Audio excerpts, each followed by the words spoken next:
उत्तर में economic sensitive zone का उल्लेख किया गया है और इकोनॉमिक सेंसिटिव जोन्स में कुछ एक्टिविटीज होते हैं जो प्रोहिबिटेड होते हैं।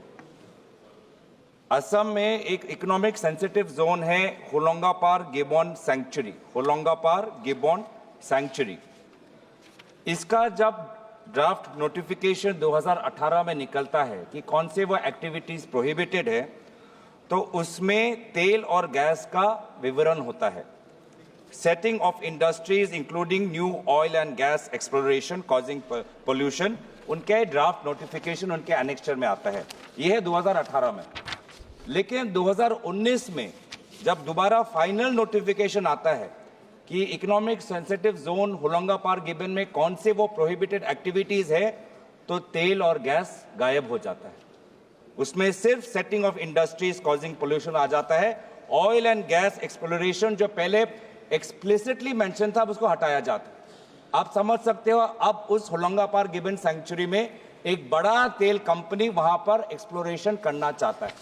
तो हम तो जानना चाहते हैं कि एक्सप्लोरेशन ये ऑयल और गैस नोटिफिकेशन से कैसे हटा, और हम ये जानना चाहते हैं कि अगर मानो तेल मिला तो तेल का तो एक्सट्रैक्शन करेंगे, तेल का तो प्रोडक्शन होगा।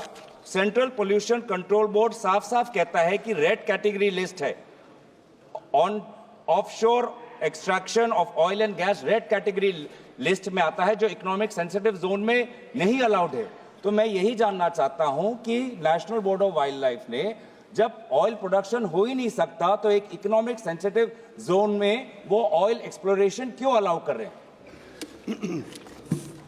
Thank you sir. माननीय सदस्य जी का जो सवाल है सर, जो मूल प्रश्न है वो फॉरेस्ट कवर आसाम में डिक्लाइन हुआ है, क्या हो रहा है, उसको लेकर है।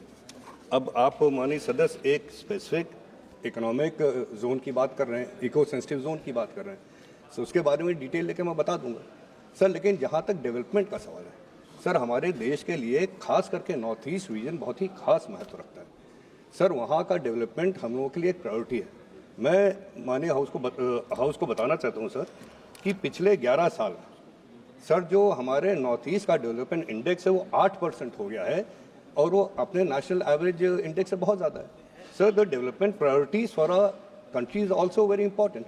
और जो कुछ भी डेवलपमेंट के नाम पे, चाहे अपने इको सेंसिटिव जोन हो, फॉरेस्ट एरियाज हों सर, उसका एक नियम कानून, एक प्रोसीजर है सर। इसमें जो हम लोगों का वन संरक्षण संविधान अधिनियम 1980 है सर, उसमें स्पेसिफिक गाइडलाइंस प्रोवाइडेड है कि कोई भी डेवलपमेंट एक्टिविटी किस ढंग से की जाएगी, उसके क्या रूल्स फॉलो किए जाएंगे।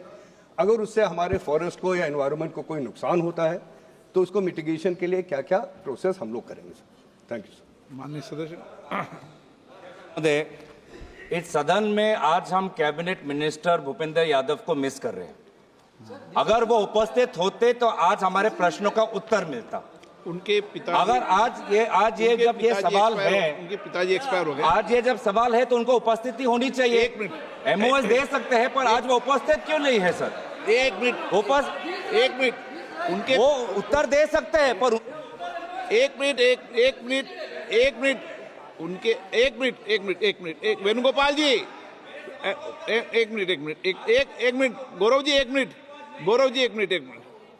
उनके पिताजी एक्सपायर हो गए हैं, उनकी सूचना मुझे सदन में दे दी है, इसलिए राज्य मंत्री जवाब दे रहे हैं। अध्यक्ष महोदय, हमारी संवेदना उनके साथ है और उनके परिवार के साथ है।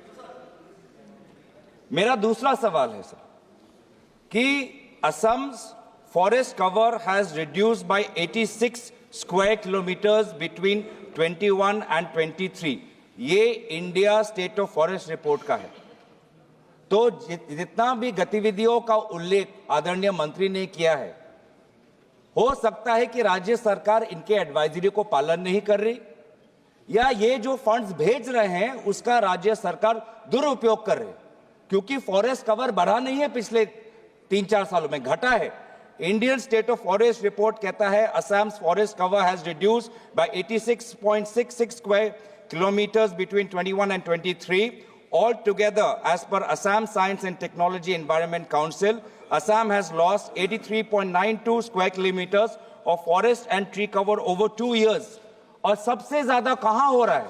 सबसे ज्यादा हो रहा है कार्बी आंगलोंग में, सबसे ज्यादा हो रहा है डिमा हसाओ में, जहां पर सिवियर डिग्रेडेशन हो रहा है क्योंकि वहां पर जंगल काटे जा रहे हैं और अवैध कोयला खनन हो रहा है।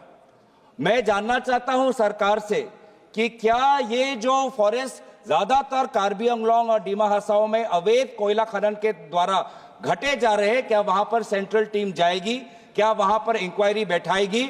और डिस्ट्रिक्ट फॉरेस्ट ऑफिसर्स का क्या रोल रहा है? क्या उन पर इन्वेस्टिगेशन होगी? धन्यवाद अध्यक्ष महोदय। सर, मैं आपके थ्रू जानकारी में लाना चाहता हूं कि सर, जहां तक आसाम के रिकॉर्डेड फॉरेस्ट एरिया की बात है और जहां तक फॉरेस्ट कवर की बात है, सर पिछले 10 साल में डिजिटल चेंज जो हुआ है फॉरेस्ट कवर का आसाम में, वो घटा नहीं बल्कि 748.65 किलोमीटर बढ़ा है। और सर जो कि 2.72% है the total forest cover Assam. Sir पिछले साल में माननीय सदस्य जी का कंसर्न सही है कि पिछले साल में कम हुआ है, लेकिन कितना कम हुआ है? केवल 0.038%। सर इसके साथ साथ हम लोग आसाम में ट्री कवर बढ़ाने के लिए बहुत सारे स्टेप्स भी ले रहे हैं। सर कैंपा प्लांटेशन से हम लोगों ने 10,759 हेक्टेयर हम लोगों ने कवर किया सर बिटवीन 2020 एंड 21।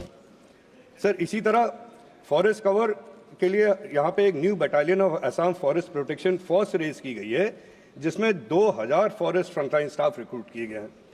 सो जहाँ तक असम की बात है, Kaziranga also occupies a very special mention in Assam sir.